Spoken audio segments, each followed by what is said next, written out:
ગુજરાતીઓ ફરી એકવાર ઠંડીમાં ઠરવા થઈ જજો તૈયાર। 2 દિવસ બાદ વધશે ઠંડી।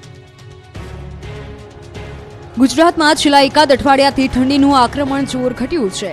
રાજ્યમાં ઠંડી ઘટી રહી છે। કડકડતી ઠંડીના કારણે લોકો ઠૂંઠવાઈ ગયા, ત્યારે એકાદ અઠવાડિયાથી રાજ્યમાંથી ઠંડી ગાયબ થઈ ગઈ અને રાતે અને સવારે જ ઠંડીનો અહેસાસ થઈ રહ્યો છે। બપોરના સમયે ગરમી પડી રહી છે, પરંતુ ફરી એકવાર ઠંડીના નવા રાઉન્ડ માટે તૈયાર થઈ જજો। રાજ્યમાં ફરી એકવાર ઠંડીનું જોર વધવાનું છે। હવામાન વિભાગે આગાહી કરી છે કે 2 દિવસ બાદ ફરી ઠંડી આક્રમક બનશે। મોટાભાગના શહેરોમાં તાપમાનનો પારો 3 થી 4 ડિગ્રી ઘટી શકે છે।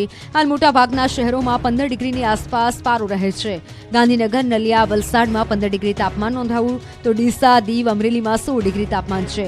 અમદાવાદમાં 17 ડિગ્રી લઘુત્તમ તાપમાન નોંધાયું છે। તો અંબાલાલ પટેલે આગાહી કરી છે કે 17મી ફેબ્રુઆરીથી ઠંડીની શરૂઆત થશે।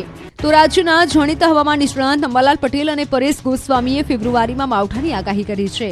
ઝાકળ વર્ષા, ગરમી અને માવઠાની પણ આગાહી કરી છે। 10 થી 15 ફેબ્રુઆરી દરમિયાન વેસ્ટર્ન ડિસ્ટર્બન્સના કારણે ગુજરાતના કેટલાક ભાગોમાં કમોસમી વરસાદ થવાની શક્યતાઓ છે। કેટલાક ભાગોમાં ગાજવીજ અને કરા સાથે વરસાદ થઈ શકે છે। ઉત્તર ગુજરાતમાં સામાન્ય ઝાપટું પડી શકે છે।